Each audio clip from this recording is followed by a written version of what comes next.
gone to a place together, Swati. Yeah, y'all could coordinate that. I don't know. I'm hundreds of miles from you, but I think we started. Hey, we are live and recording. So hello everyone. A very, very happy, I'm like, what day is it? Today is Wednesday. A very happy Wednesday to everyone. What is time in the world that we now live in? I am beyond excited because today we have three great authors. We are celebrating, to my diagonal bottom corner, we have June Seaton, and we are celebrating Jade Fire and Gold, which deserves all of the excitement. Yes, it is beautiful. Havana White's Albana White for you. Roseanne will just pretend that I'm in your My screen. copy's not here yet because the supply chain is a mess. So just look at their copy. Truth. There is so much truth in the hot mess that supply chain has caused. But joining June in conversation is going to be Roseanne A. Brown, she is right on my, I hope you all are seeing what I'm seeing. She is to my right-hand side, the direction I am pointing in. And many of you know her book, A Song of Race and Ruin. And the second follow-up is coming out very, very soon, A Psalm of Storms and Silence. My mouth had a tongue twist with that one. And then if you look below me, we have Swati Teerdhala, and book 3 actually just came out this year, The Chariot at Dusk. Yes, point behind it is a glorious orange cover. And book 1 in that series is The Tiger at Midnight, which also all of you are familiar with. Now, I'm not going to talk too much, just to give you a little taste though. Jade Fire Gold. Essentially, you have one character. She is secretive, doesn't really know her, and she has some pretty badass powers. And then we have another character who very much knows his past because, well, you know, when the throne gets taken from you, you tend to remember that, and it tends to, you know, leave you with not the best feelings towards a lot of the people around you. And that is where the story, these two characters come together, and well, you'll just have to listen to them talk and read the book to figure out what happens. But house rules, if you look to the right hand side, you will see ye old chat section. Hello Tiffany, DJ, and everyone else, hello. And then if you look down below, you'll see where it says ask a question. That is indeed where you can ask a question, so I highly encourage you to click that. The best part of events is that you get to interact with the authors and be like, tell me, the mysterious brain, how did you come up with this amazing story? And ask whatever questions you would like to. So make sure you take advantage of that. And then most importantly, but not, well, lastly, but not least importantly, is there will be a purchase book button down below. And that will take you to a beautiful page where you can purchase Jade, Fire, and Gold, which I know many of you have because June made a gorgeous pre-order campaign with all the beautiful swag. But you can also purchase Roseanne as well as Swati's books down there as well. Yes, oh, the beautiful art. Now that is enough rambling from me. I'm going to pass it off to our three authors, and I will see y'all at the end of the event. Bye. Okay. So thank you. So thank you so much for that wonderful intro, and I'm just so happy to be here today with Swati and June because like the three of us have been friends for like a long time because we're old, and so like. It's the truth. Why we're not gonna lie to people, but like, and so we're just gonna be so cool. We're just gonna talk about your book. We're gonna put you in the hot seat. We have some super hard-hitting investigative questions planned for you today. No. And of course, like she mentioned, like just please throw some stuff in that chat box. Like we're happy to talk about writing. We're happy. I don't know about y'all, but I love giving people advice. Y'all want advice? We'll give you advice. So we're here to talk about. Yep. Yeah. I know, June, you're a big BTS fan, and I know Swati, you love horoscopes. So like all of those are on the table, but So yeah, we'll just get right into it. And so she gave us a little bit, but can you talk a little bit in your own words, June? What is Jade Fire Gold about? I have like forgotten my pitch, so I will say it's about a young peasant girl who's been cursed with dark magic, and she has this like strange ability to steal souls, like she's kind of like vampiric, I guess, just sucking the life essence out of people, but she doesn't really know that she has that. And you know, she's just living with her adoptive grandmother, minding her own business, but a bunch of bad people are like after her. And there are two protagonists to this book. The other POV is Altan, and he is a prince, or he was a prince. he was a prince, but you know, Yes. just like many a tragic YA protagonist who happens to be a boy, you know, everyone around him suffered really badly. His throne was taken away from him. His parents have passed. His sister has passed. So he's all alone in this world, and he's trying to seek revenge because what else do you do, right? So the story is about both of them somehow finding each other along the way, going on a road trip, and then figuring out how to save the world, I guess. Yeah. Casual. Yeah. Yes. Casual, like, you know, doing it on a Monday. I feel like, you know what, Altan is not all alone in the world because he has his best friend who is probably my favorite character. And wait, are you wearing the shirt? Wait, can you show the readers the shirt real quick? The shirt. Yes, I'm wearing the shirt. Tangwei, I love her. I love her. Same. Well, I think it's in verse, but anyway, Tangwei is Altan's best friend. She's a sassy lesbian assassin, and like some of the early readers, Rosie, I'm really glad that you like her, and she's one of my favorite characters. She was really, really fun to write because she's really confident, she's sassy, she's flirty, and she's just really direct and honest. And it was like refreshing to write someone who would just say whatever's on her mind. Yeah, but she's also smart. So she also keeps Altan in check, right? Like you Yes. need that. I found that with so many side characters, like they have to like actually just be smart people because so many protagonists are not smart. I don't know about y'all, my protagonists make bad are decisions. not smart, and so like you need side characters just like you all realize like this is ridiculous, right? Like this is a weird situation we're in, right? And I think that's Tangwei's role. Like she is the one to just be like, are you okay? Like, do you understand what's happening right here? And the answer is usually no, but she goes along anyway because she's a good friend. Yeah, and I mean, I think like that's the point of side characters, right? Like you want to make them complete people, so to speak, have something to do, have a point in the story that they can contribute, whether it's the growth of the protagonist or to the plot or to just the general story. And I really love writing side characters. I don't know about you guys, like, do you like writing side characters? I didn't think I was going to ask you questions, so I'm asking you questions now. I never thought about that. And then halfway through my series, I realized that one of my favorite characters to write, not my favorite because like I love my main characters, but one of my side characters became like one of the most favorite because he could just like say whatever he wanted. And and he could just like put people in their place, but also be the one to be like, so how are you actually feeling? Like, are you really thinking about the decisions you're making?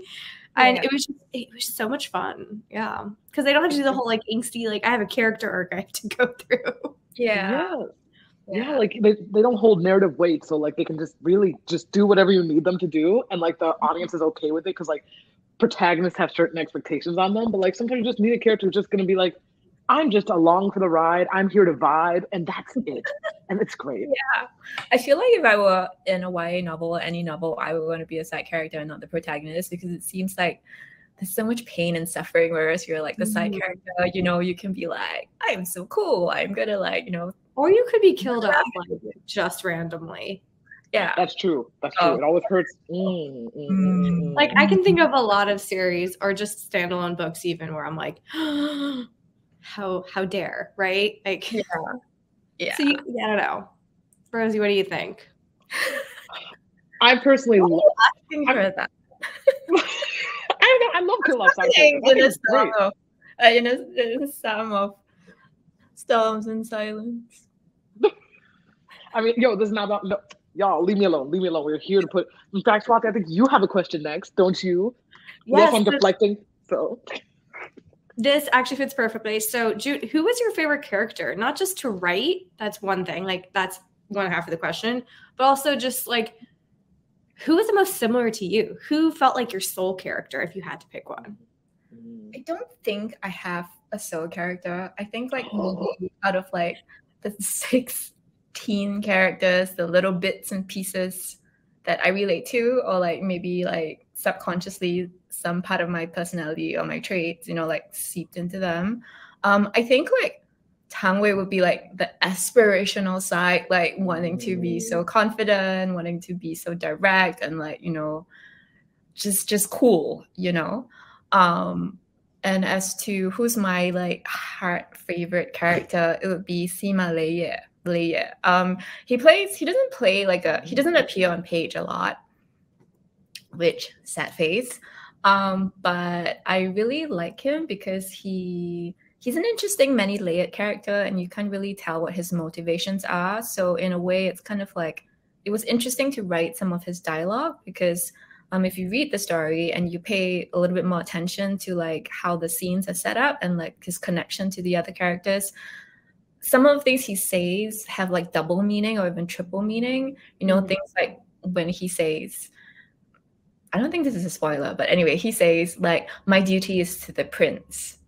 So if you think about it, like who is the prince? You know, because there's more than one prince. So it's kind of like, you know. So it's the little things like that, you know, made him really interesting to me, and it was challenging to write. And just generally, you know, I do enjoy morally gray characters simply because, you know, they have more depth. Yeah. So. Ooh, so bouncing off that, then I have, of the 6 characters, so I want you to go back to your teen self, go back to being in high school. Oh no. So if you were in high school with the 6 characters, who do you think you get along best with, and who do you think you get along worst with in your cast? Oh, I think I would get along best with Lindsay. She's the spy, and she's Tang Wei's girlfriend, simply because she's just really nice. You know, she's just one of those mom friends, and she's like just nice and sweet and mature.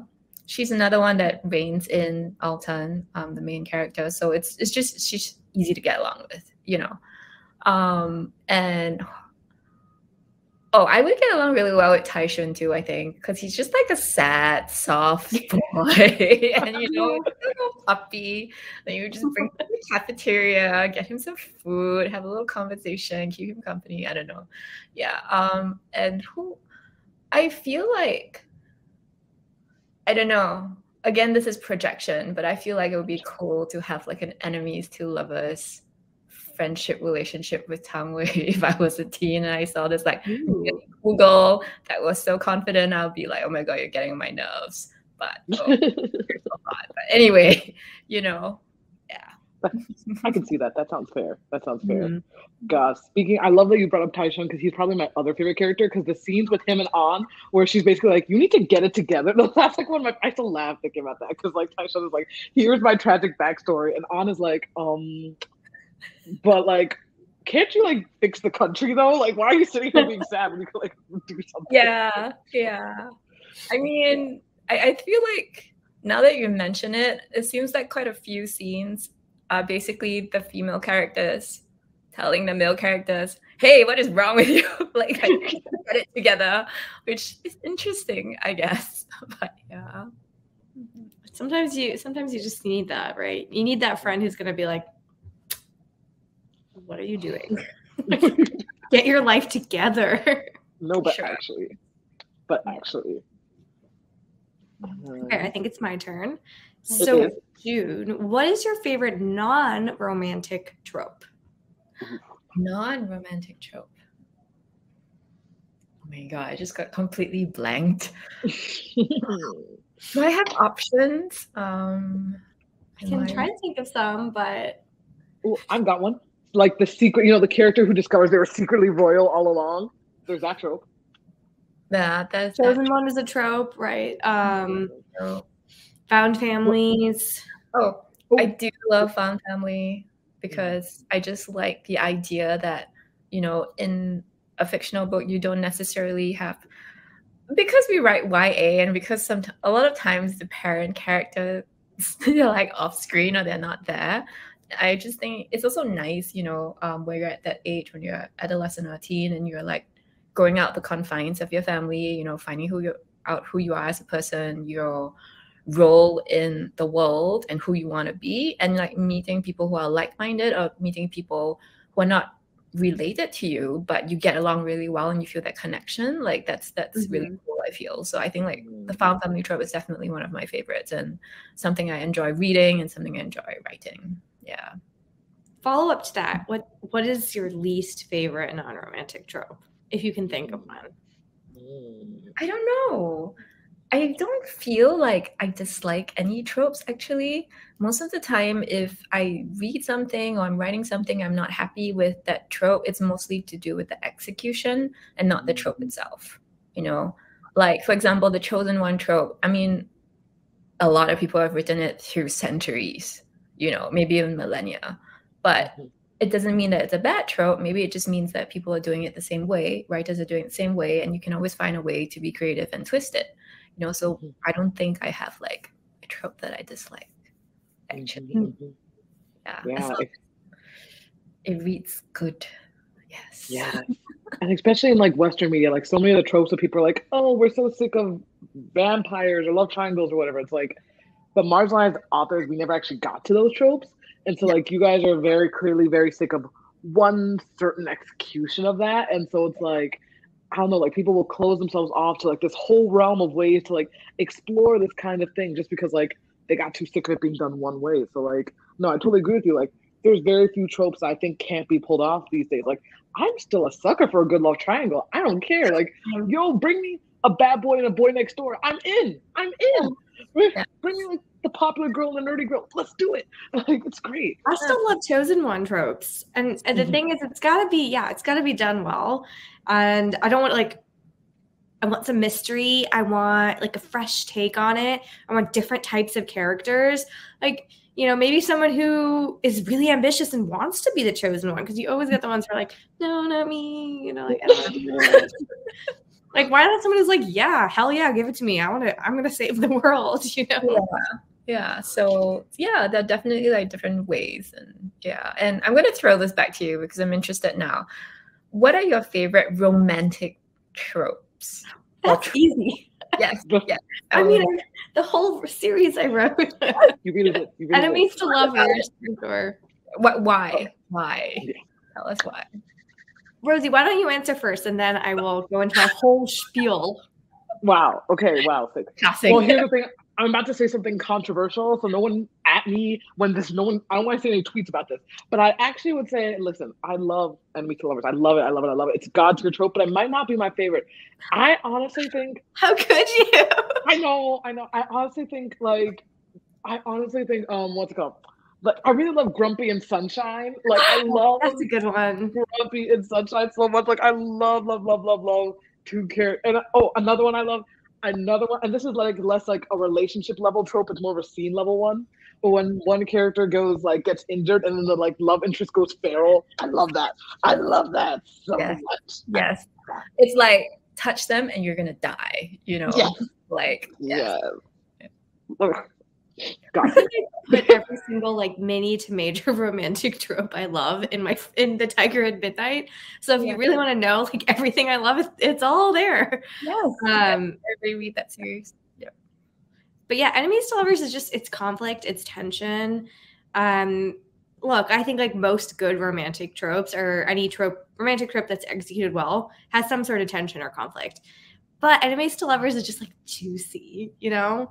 Like how do you get people who are so on opposite sides to fall in love, right? That's where I'm like, that I want that story. I want you to show me how it's done. But it can be done very poorly, like most tropes. So I think I'm not really into like bullies to lovers or anything. But you know, if there's like ideological difference, you're like Romeo and Juliet, like stuff like that. Okay, Romeo and Juliet's not a great example, but you know, they're separated by their families rather than like one of them was really mean to the other one and like they're never gonna forgive them, right? So there's nuances, but that's my spiel. That's why I really like what you did with Kunal and Isha, because it's about their loyalty and their principles. You know, and not like, you know, something petty or because he's just mean, but he's hot, you know, like there's like a deeper level, you know. It's and like actually enemies, right? Like it's real enemies. It's like we do want to kill each other. So like, you know. Yes. I feel like, because I feel like these days, like enemies to lovers gets very lumped in with like hate to love, which is like another juicy trope that's slightly different. Like two people can be on the same side and just not like each other, but that's not necessarily enemies to lovers. But like I feel like that there needs to be a level of sort of external forces as well. Like there's obviously the ideological, which you do really well in Tiger Midnight Swati. Like obviously both Kunal and Isha both have some things they're very wrong about how the world works. But so there's that like ideological, like internal difference, but there's also that like actual, no, they're actually externally on the wrong side.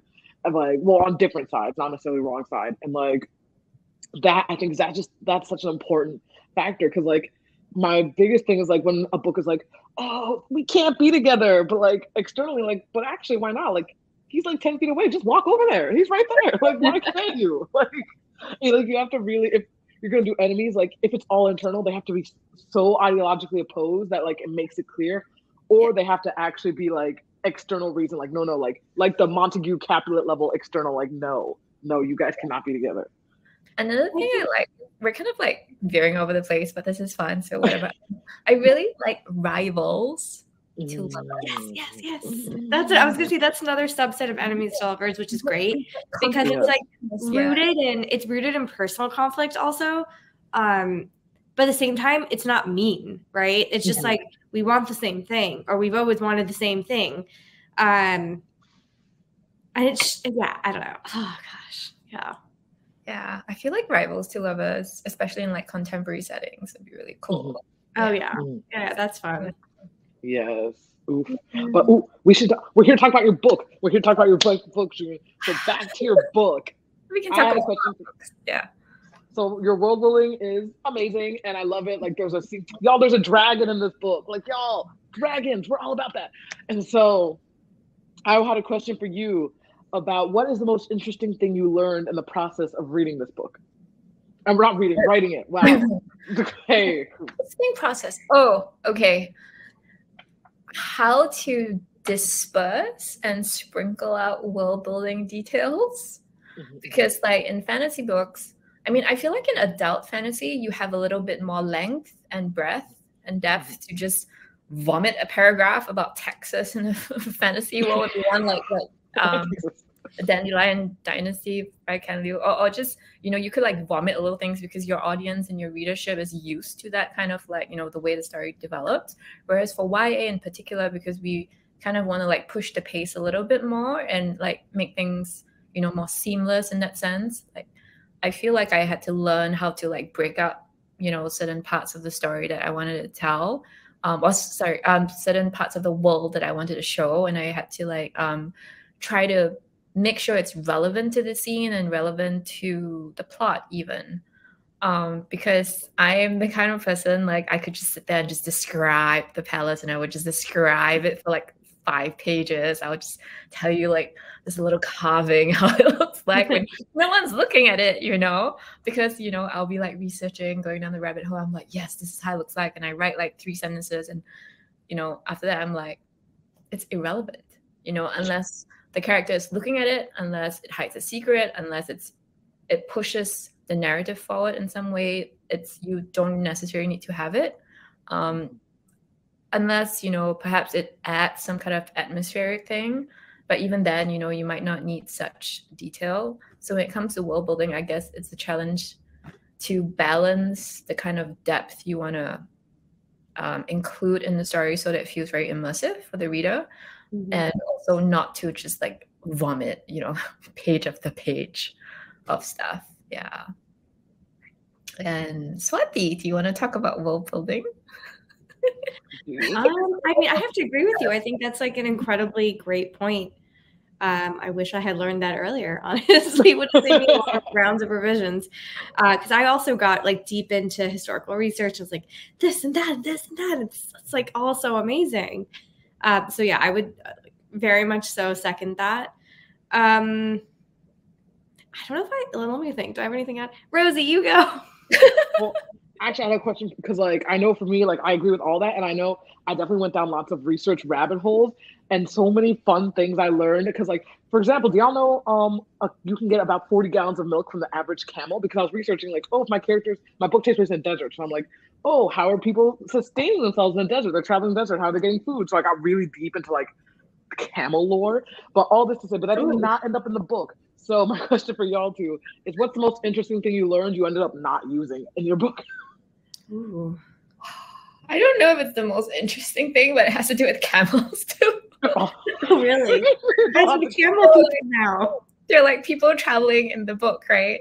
So I was like, okay, during this part, they're going to travel by camel. During this part, they're going to travel by horse. How fast does a camel walk? How fast does a horse gallop? Or like at this speed, when do you have to change horses so the horse doesn't get injured or something like that? So like for a moment, I was like mathing and I was like, no, this is ridiculous. No one's going to like, oh, this is 2,000 miles, so they need to do this. Oh, this is 300 miles. No. But yeah, so for a while I had that kind of knowledge, and also stuff about like the flora and fauna in like, the mountains in northern China, like the kind of monkeys. Is it a snub nose, or is it like I forgot other names, but stuff like that, and the trees and all that. And then it ended up being like just 3 sentences that didn't quite, like focus. But I was just like watching videos of monkeys, and I was like, no, stop. So yeah. Man, I wish you kept the monkeys. Yes, monkeys. One line, one monkey line. Yeah. That's kind of how it always happens, I feel like. A lot of my stuff was also geography or flora and fauna related. I did not get any like super interesting stuff, unfortunately. Like one that's like kind of gross. Like content warning, like plug your ears if you don't like anything about like blood or wounds or anything. But yeah, I was just like looking, I was trying to research like which types of wounds are the worst. So apparently stomach wound, this did not end up getting into any of the books, is the worst. And there's a lot of gross reasons for that I will not go into. But it's also fascinating how bodies heal. I feel like I learned a lot about like injuries, wounds, and how like you can take care of yourself like with ancient medicine and stuff. Like none of that got into any of the books, unfortunately. But now I know random stuff. So there you go. And you know what? I think that makes a lot of sense, because like you got all sorts of important things going on in your stomach area, because I'm a very scientific doctor, so that's how I explain that. Like, that makes sense to me. That's true. Like I remember like I wanted to read up a little bit about eye injuries, and then I just couldn't do it because I it just made me so uncomfortable. I was like, I'm just gonna gloss over this. But yeah. But it's really helpful to have like friends who are doctors or went to med school or really good at like biochem or something. You could always ask them, hey, when this happens, what happens? Or like people who know taekwondo or martial arts or something like that, and you want to do a fight scene, and you're like, so if I do this, like, does it actually work? So yeah, sometimes you get random knowledge. Yes, but my favorite is also when you just get to fudge it, and you can just be like, it's a fantasy. Like, listen, maybe this is gonna make me sound like lazy, but I'm like, I love using magic as an excuse. Like, I'll just be like, how'd they do magic? Move on. Like, just being able to be like, don't think about it too hard. Do not worry. Just keep going. Like, I mean, that's kind of what I love about fantasies, not even as a writer, but as a reader.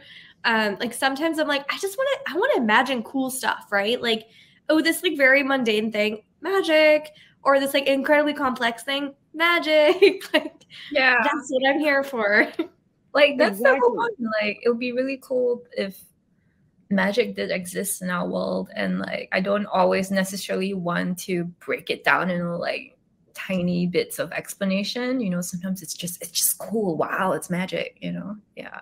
Exactly. See, like, I feel like I could never do a super hard magic system. Simply, like, I respect people who can do that, because that takes a lot of work and like a lot of dedication, because like it limits your plot in some ways, but also makes it even cooler when you pull it off. But I always keep mine kind of soft and wiggly, because like sometimes you just want a cool moment where like your character's like seeing through space or whatever, and so you're just like, you know what? I left myself enough room. I can pull that. What are off. they doing? Can you like, show us again? Seeing through space. This is what someone who's seeing through space looks like. Like this. Clearly, I'm an expert, everybody. But if you do this, you can actually see Mars. Do you have your thumbs up too? I don't know. I talk with my hands, so sometimes I just do stuff. And then I love it. Again. So by the way, y'all, if you learned anything tonight, if you go out to see the Jupiter, just do this. But yes, but yeah, it's like sometimes you just need room, because like, especially as I learned, and I know you know this from experience, Swati, doing a sequel. sometimes if you like tie yourself down too tight in the beginning with your magic system and all that, and then you get later in the books and you're like, poop, by my own rules, I can't do this thing I really want to do. That can be because like, why did I do that to myself? Yes, because even like WRAITHS is duology, and like there was some stuff in book 2. I was just like, dang it, just one book of like rules, and I've already like limited my scope like this much. Yeah. Like, I want to ask both of you, like, because Swati, you wrote a trilogy, Roseanne, you wrote a duology. Like, what is the most fun and the most difficult thing about writing a series? If it's all difficult, you can pick one. You don't have to talk about the fun one, or the other way around. Yeah. Swati, answer so I don't have to. I mean, I think fun is just like you get to tell your entire story. We have, I think all writers, all creators, you have a story, and the ability to take the space and the word count, honestly, to see that entire world and that entire story and all those characters come to life. Like, that is at the core just really fun and is an incredible experience.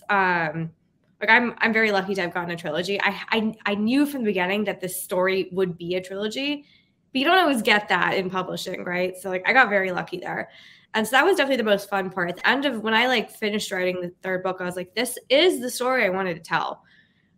Is it perfect? No, but I got the space to do that. And that was pretty incredible. But on the other hand, trilogies are hard. It's like, yeah, just because it's in your head doesn't mean it's easy to get on the paper. Yeah, I don't even know where to start with that. So I'll let Rosie go. I guess the hardest part, so coming from the duology angle, the hardest part would be kind of like, I think Lee Bardugo once described it in reference to the Six of Crows duology. She's like, the book 2 in a duology is honestly just book 2 and 3 of a trilogy. So like you have to have that level of like arc. Like you're basically trying to fit 2 books worth of arc into 1 book. Mm-hmm. And so definitely with me, I was definitely kind of feeling like, in a lot of ways, my second book feels like there's a clear kind of like part 1, part 2, just because like you're just, especially because like it's both a sequel and a finale. And as anyone knows, book 2 is the worst. And so like, and finales are difficult in their own way. And so you're combining the worst part of writing a book 2 with the worst part of writing a finale in 1 book. It's a lot. It's oof. Oof, it was a lot. You guys heard me in the group chat when I was doing it. It was awful, but like so bad. But I think the best part was definitely like, because like you have to do so much foundational work in the first book in a series, right? Because you're introducing readers to the world and the characters and like the magic. So like there's just so much ground laying.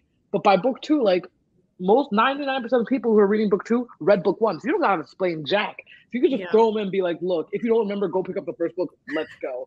And like you just get to start. Like I've gotten so many comments like, wow, this one starts off so much faster than the first book. I'm like, yeah, because you already know all the stuff you didn't know in the first book. So that's really true. That's a great point. I've thought of my hard thing. I think expectations, as you go from book to book, you kind of know what people think of either your first book or second book or whatever. And you kind of know what the reader expectations are. So not letting that influence maybe the story you had or get you down if it's some of those that haven't been so great.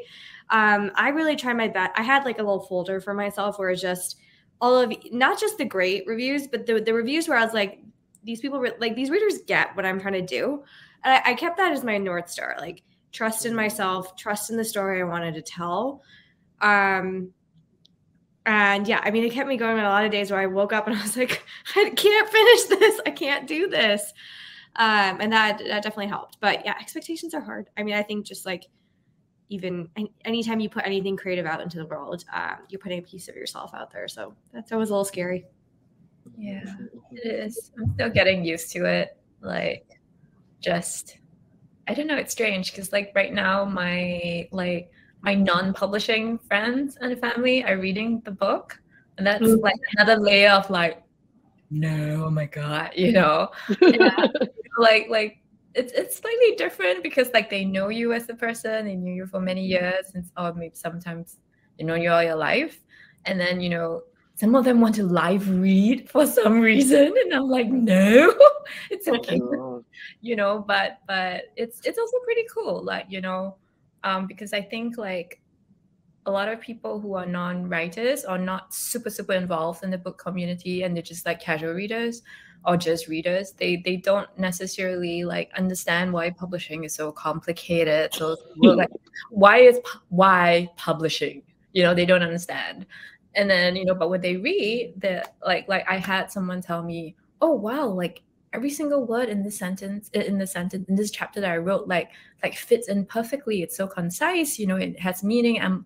That's why you kept revising it. And I'm like, yeah, you know, it's that kind of like reaction that feels good, but also like, wow, like, you know, like sometimes I feel like only authors get authors in a way when it comes to like the writing itself. Yeah. But yeah, that is so important.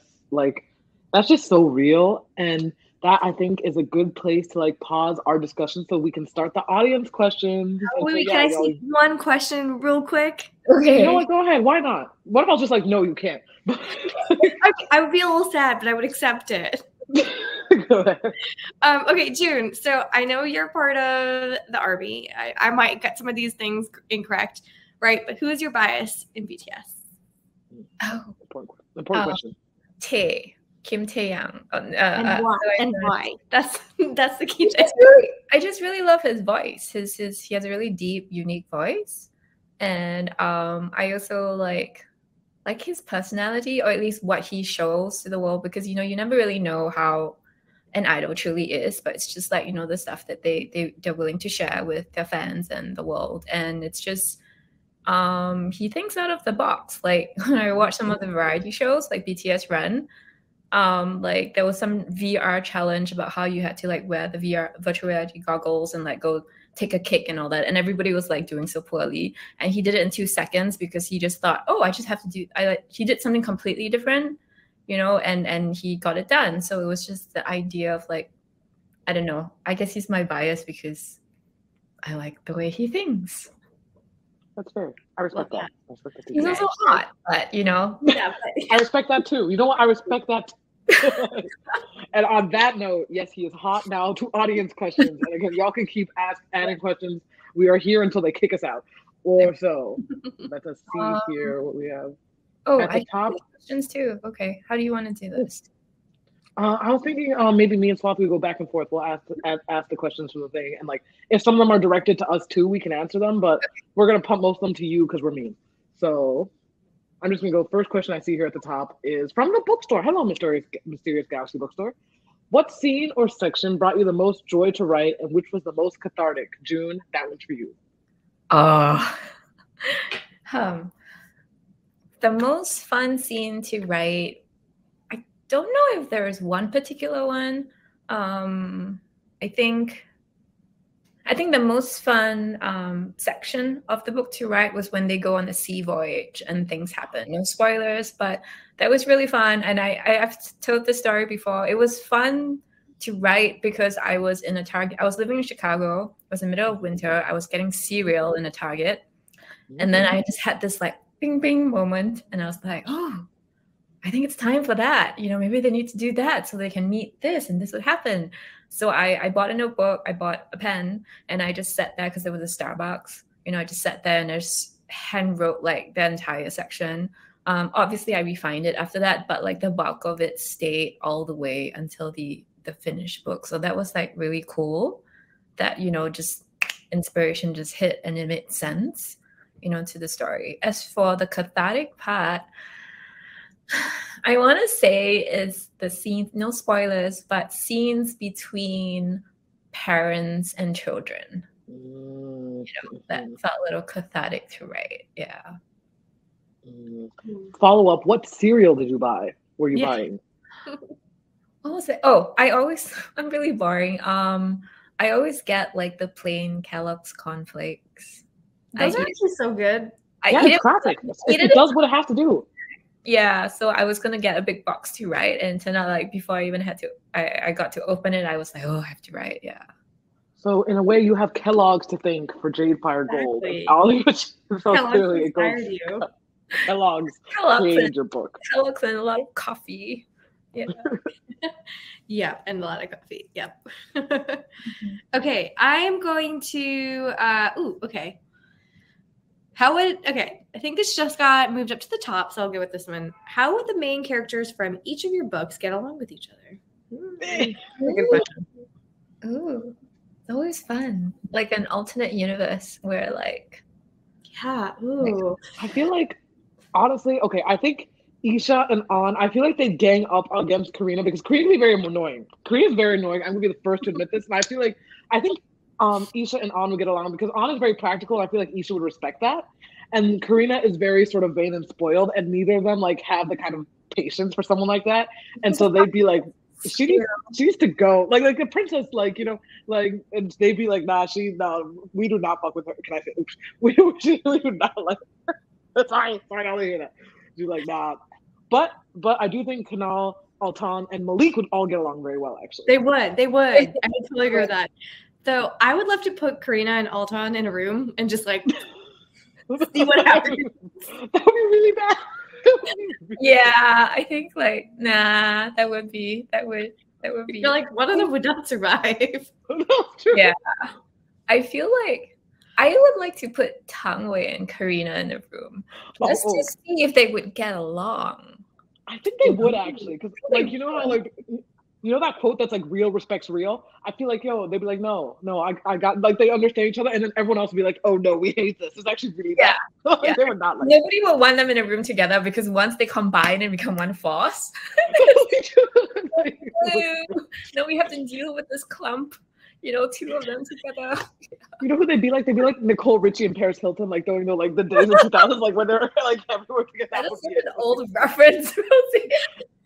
We're old. We started the entire event with the. I think that would be like, I would love to read a book with both of them, right? Like I would follow that story, and then toss like Kunal or I don't know who else is like toss someone in there just to add some spice. Who just looked at them and was like what's going on, and you got a story, right? It's true. You do. Yeah. Okay, so let's see. Next question here. So this one's for everyone. What's a genre you haven't written in yet that you really want to write? Swati, you go first. Yes, I'll go. Okay, if we're talking about published books versus not published books, I don't know. Probably adult fantasy or adult romance. So, I mean, The Tiger at Midnight is a YA fantasy. It's got a lot of romance elements, a lot of adventure elements. So, if I just split that book in half, I would love to write either one of those. But if I were to go like real far out there, I don't know. I have to think about it. That's a horrible answer. I'm sorry. Middle grade, actually, I think is what I really want to do. Just like Percy Jackson meets some crazy adventure in, Indian folklore and Hindu mythology or something like that. I just love the humor in middle grade, and you can be really whimsical. Oop. Sorry. You can be really whimsical and have a lot of fun. And I remember reading so many books at that age that were incredibly formative. And I would love to be that. I would love to tell a story that makes someone just like that stays with them for their whole life. Yes. Yeah, that would be cool. I think like middle grade is really difficult to write, and I feel like anyone who does it well is just like, wow, you're my hero. Like I don't know if I could get the voice right. As for me, like a genre I love to try in future, hopefully the near future, would be adult fantasy, so that I can vomit out my will building. No one can stop you. Tell us about the architectural details of the ceiling. I would love to read that. Yeah, like just really go more in depth and like go a little darker in a way, and just more expensive. I like big worlds, And another genre that I would love to try, I don't know if I could ever write a contemporary, but I would love to write like either a rom-com or a rom-sad. What's a rom-sad? Wait, what? Isn't that just a romance? Yeah, it's romance, but it's sad. Like it's just sad. Is that a tragedy? Maybe, but I'm thinking. I would like to write a tragedy, please. I'm literally going to. I'm gonna make You're gonna hear Ramsad on Twitter soon. Just wait for that. Sad. Yeah. How about you, Rosie? For me, actually, this one was pretty funny because like I am the world's biggest baby and I like hate being scared, but I actually want to try writing a thriller simply because like they're so they're so tightly plotted and like you have to be you always have to be kind of like 2 steps ahead of the reader. And I feel like for me, plot is something I'm still personally working on as an author. Like definitely it's always the most difficult part for me. So like with fantasy, you can kind of get away with not always having the tightest plots because it's so big on like emotions and spectacle. But like with a thriller or a mystery, like the plot is the king. And so like I really want to kind of challenge myself to write a book where the plot has to be super tight and like your characters have to be good too, of course, but like they can't make up for a plot that doesn't make sense, you know? Because we've all read like mysteries where like you're trying to follow along and follow the clues, you get to end, you're like, that's it. Like I sat through 300 pages for that, and like I want to write a book that has the opposite of that feeling. Would it be like a horror thriller, or just maybe a thriller? Because you maybe said not like horror, like Saw, but like maybe a psychological thriller. I think though, like I like the ones that make you feel like something bad's about to happen, but nothing bad's actually happening yet. I love that. Yeah, like the creepy feeling. Yes. Yeah. Okay. Let's see. What books are you glad exist in the world? That's so vague. I love that. June, you got to go first on this one. Yeah.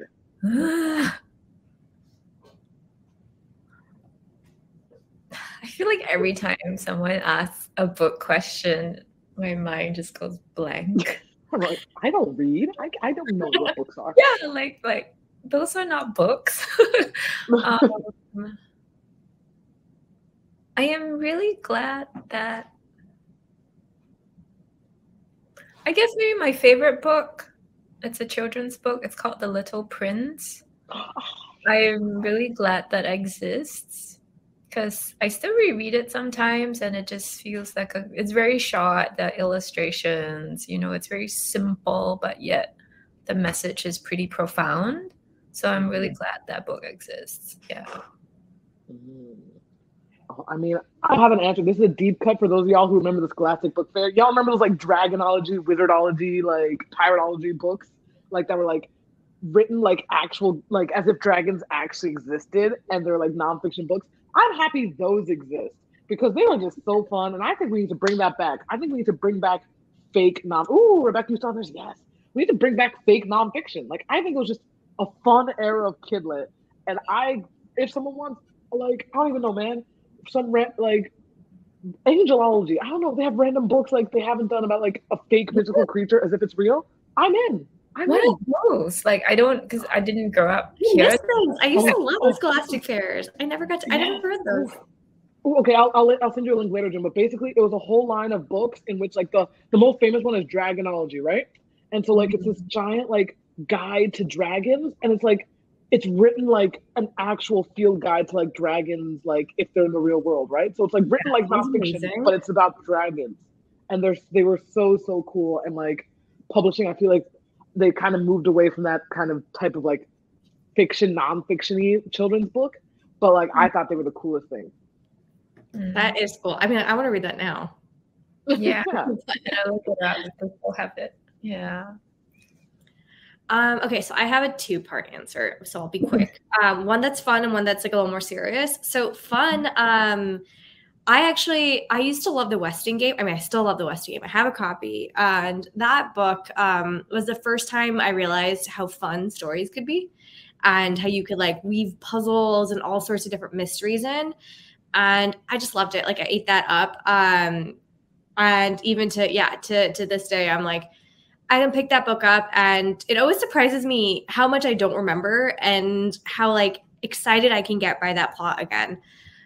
So that was like meant a lot to me. A little bit more of a serious one is that there's this book when I was a teenager, this book came out called Born Confused.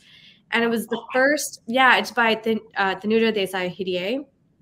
And it was the first time I ever read a Indian American protagonist. And I was like, some teen, 14, 16, something like that.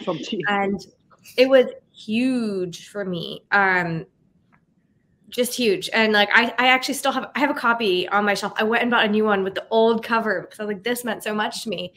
And my fiance, who is also Indian American, he was saying, like, when I met him, we were talking about books. And he's like, oh yeah, like one of my favorite books when I was a teenager was Born Confused.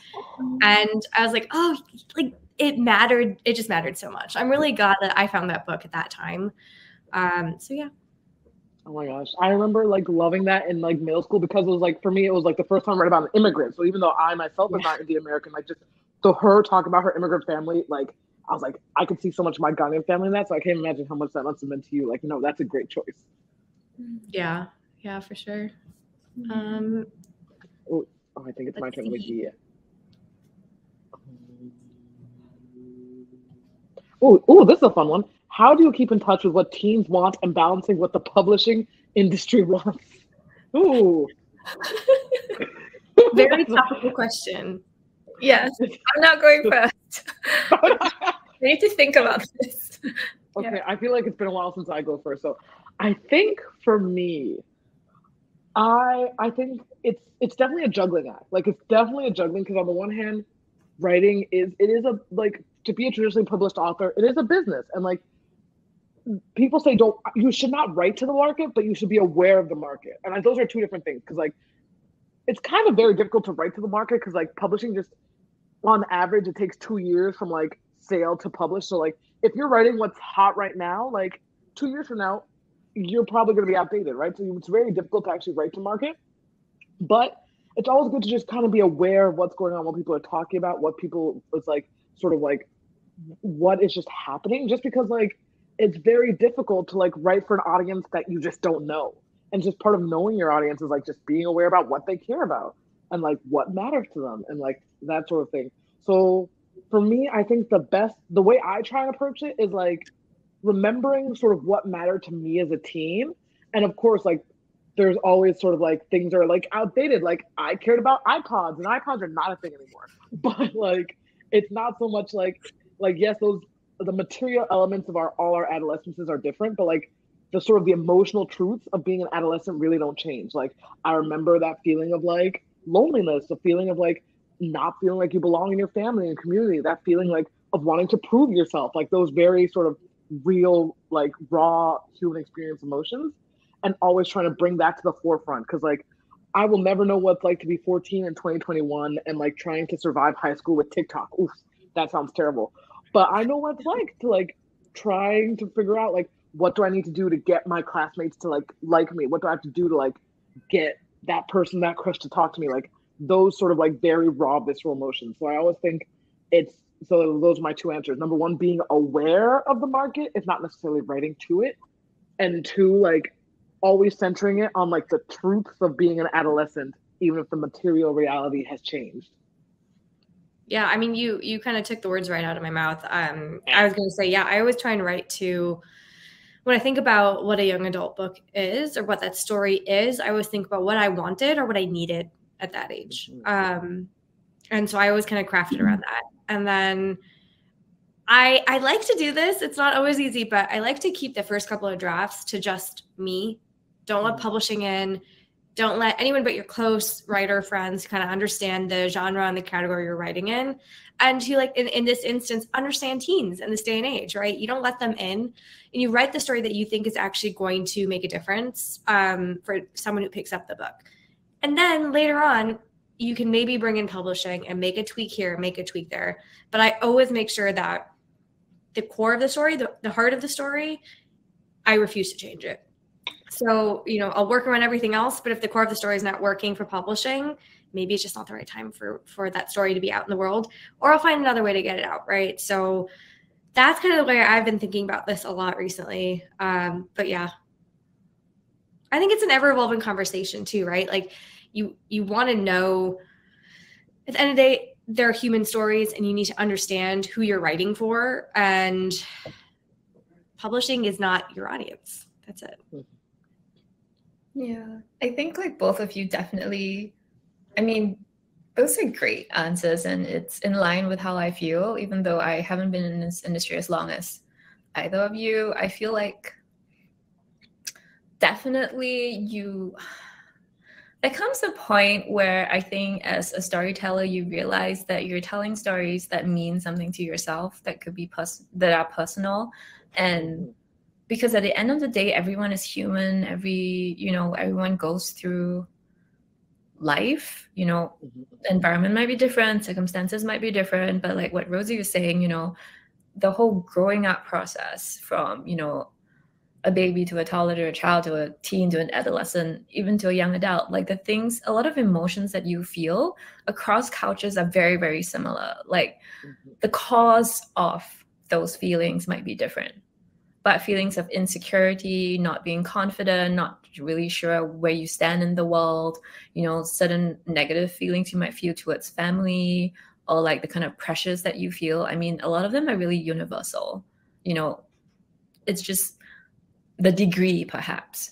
So I feel like, remembering that or having that experience helps me personally to write for teens, even though, like Rosie said, like they like TikTok. I'm like, I was watching TV, when they played music videos.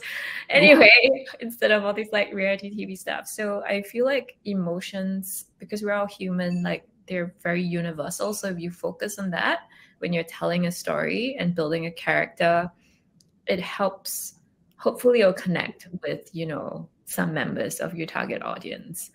And because publishing is a business, like sometimes, I don't know, I think we have to remember that and maybe this is slightly controversial, but it's very objective.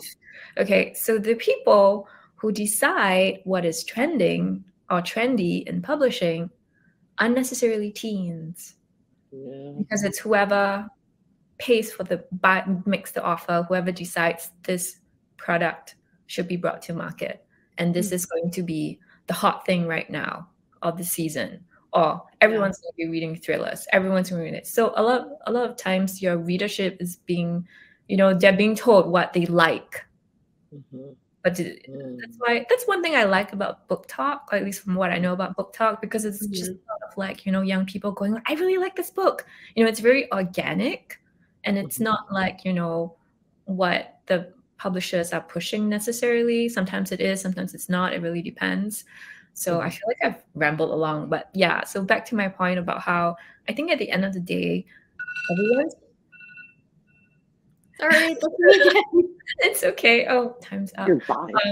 We're all human. We're humans trying to tell stories, and there are definitely similar connections that we can find in stories between, between each other, between an author and a reader, things like that. Yeah. So just focus on telling a good story that means something to you.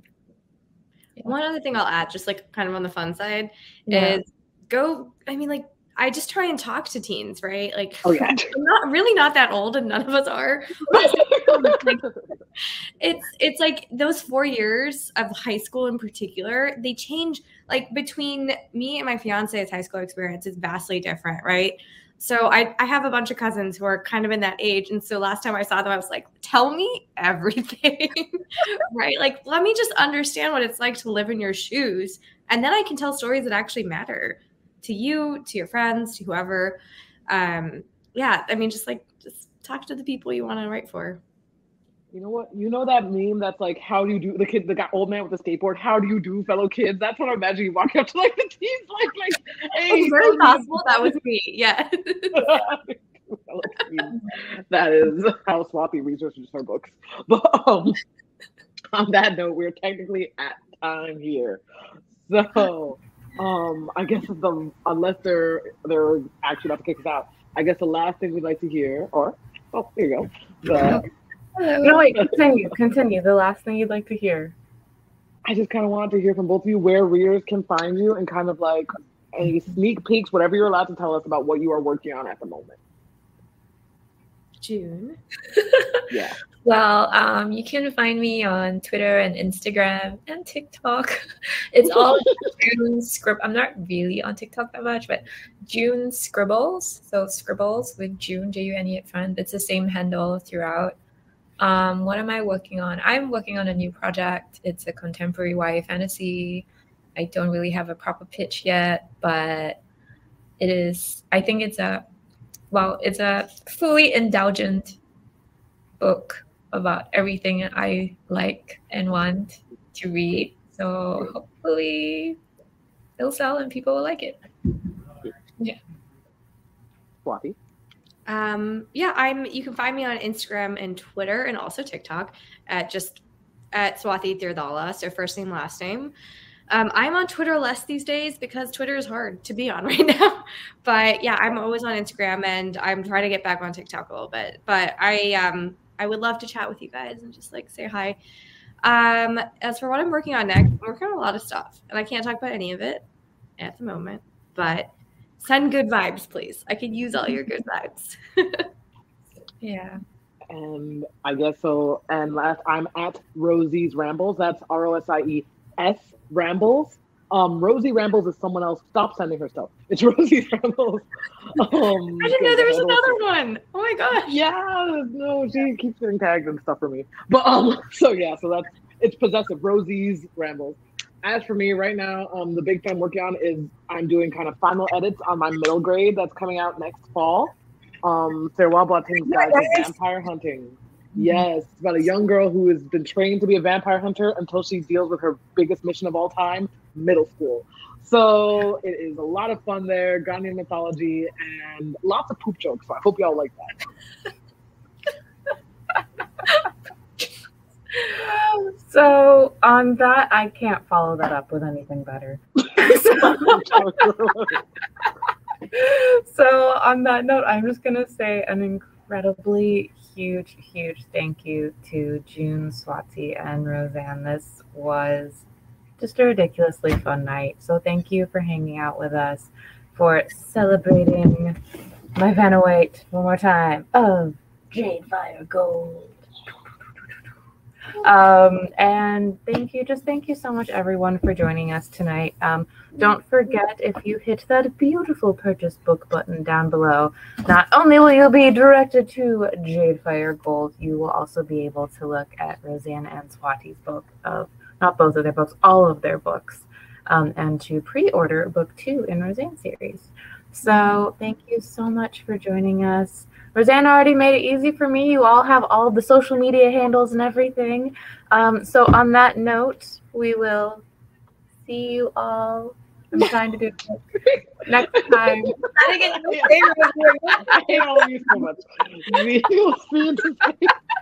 So we will see all of you. Don't forget your thumbs. We'll see all of you next time, everyone, and have a lovely rest of your evening. Goodbye, everyone. Good night.